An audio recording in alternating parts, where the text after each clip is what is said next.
Le père fondateur du Parti socialiste, Léopold Sédar Senghor, paix à son âme, regrette certainement ce qui se passe dans son parti. Présentement. Oui, présentement. Un parti traditionnel, complètement anéanti. Ça, ce sont des faits réels. Un parti fissuré, un parti qu'on ne sent plus sur le devant de la scène politique. C'est vrai. Avant de parler du Parti socialiste, remontons un peu dans l'histoire.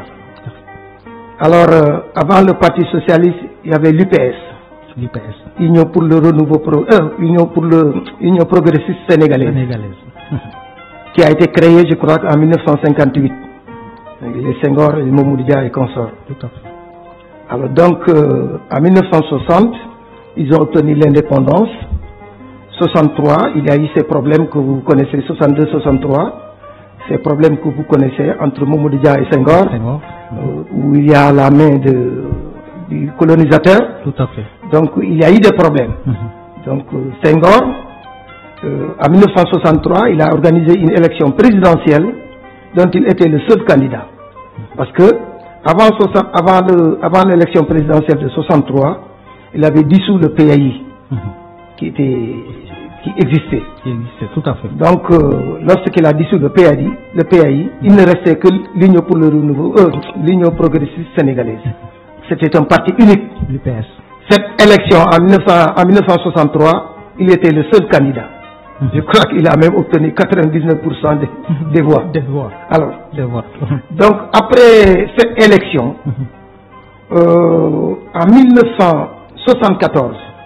en 1974, il a rétabli le PAI et le PDS.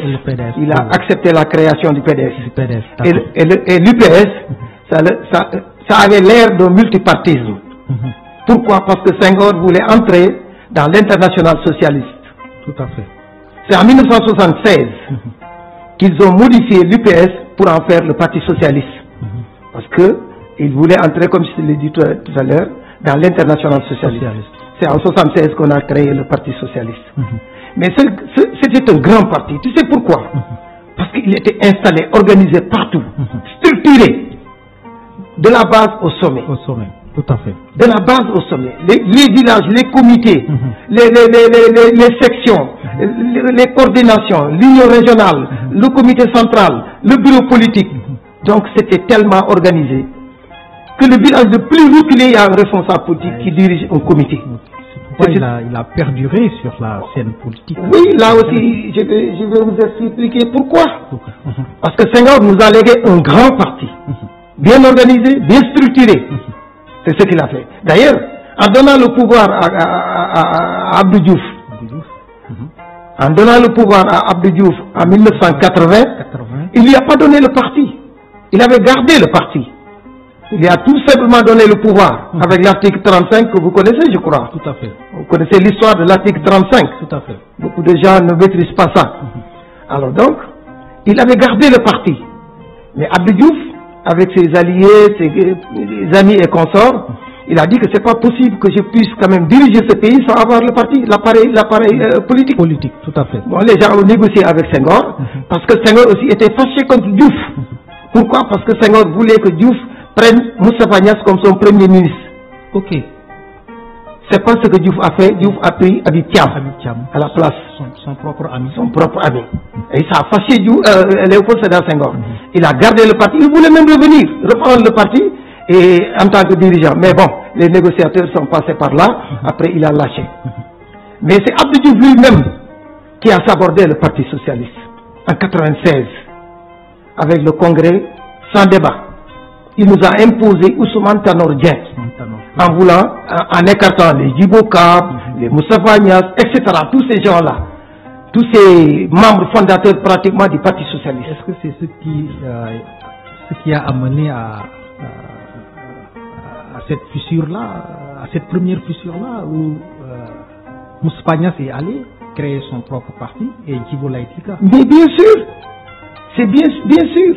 Parce que c'est en 1996, avec ce congrès sans débat, qu'il a mis Ousmane Tanor Dieng à la tête du parti comme premier secrétaire.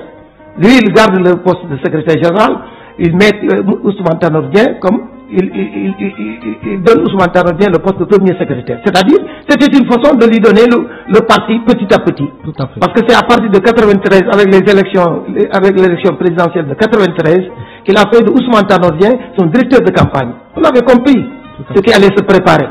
Donc il était en train de préparer, comme Senghor l'avait préparé avec l'article 35, lui aussi il était en train de préparer Ousmane Tanor Dieng pour qu'il le remplace. En 1996, maintenant, il nous a imposé Ousmane Tanor Dieng. On a dégagé Djibo du bureau politique, on a retenu Moustapha Niasse dans le gouvernement. Mais je sais que ça n'allait pas marcher parce que Moustapha Niasse, ce n'est pas quelqu'un qu'on peut manipuler comme ça. Lui aussi, à la fin, il est parti. Il est parti. Créer son propre parti comme nous, on l'a fait avec le renouveau. C'est Abdou Diouf en question qui a sabordé le Parti socialiste. Et voilà, maintenant après, qu'est-ce qu'il est devenu le Parti socialiste? Absolument rien. Parce qu'il avait perdu pratiquement sa substance. Il avait perdu sa substance au niveau de la base, avec le départ de Djibo, avec le départ de Moustapha Niasse et beaucoup d'autres, avec le départ de comment il s'appelle encore, le gars de Rufisque, Mbaye Diop. Ils étaient nombreux, je ne peux pas les citer ici. Donc ils étaient nombreux à ne pas être contents. C'était des poids lourds. C'était des poids lourds, des gens qui pesaient lourd dans leur fief. Et Ousmane Tanor Dieng, il voulait, d'ailleurs, c'est ce qu'on disait, les rénovateurs, les refondateurs et les conservateurs. Nous, on était des rénovateurs.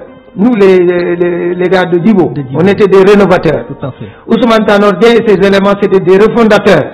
Il y a d'autres qui étaient des conservateurs, comme des responsables politiques comme les Daoud Sow et consorts.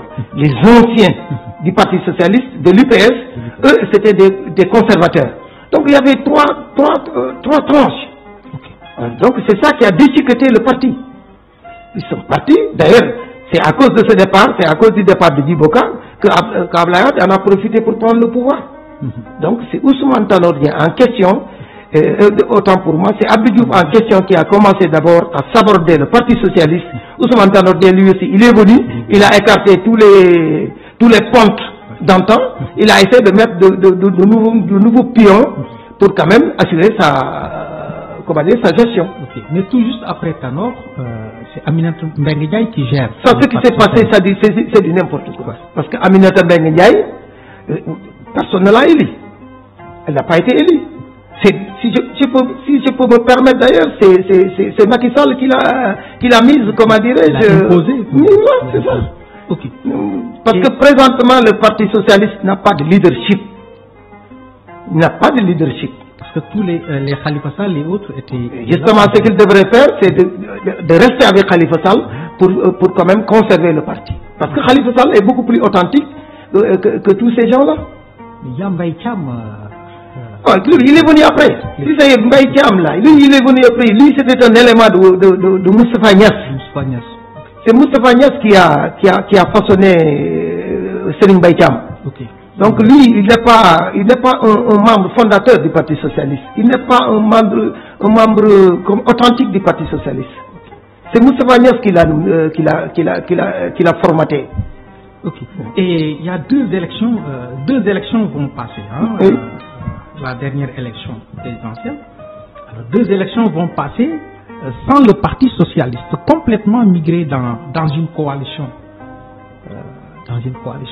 Et est-ce que ça c'est normal? C'est parce qu'ils étaient obligés. Ils n'avaient pas la force d'aller aux élections. Et ensuite, ils ont laissé Macky Sall faire. Qu'est-ce que Macky Sall a fait avant 2019? Il a changé la constitution, il a changé les candidatures, l'âge des candidats. Qu'est-ce qu'il a dit?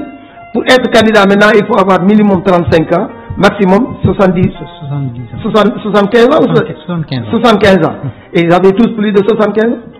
Ils ne pouvaient pas être candidats. Tanor ne pouvait pas être candidat. Moussa Niasse ne pouvait pas être candidat. Ils ont laissé faire. Parce qu'ils n'avaient plus rien à gagner. Tout à fait.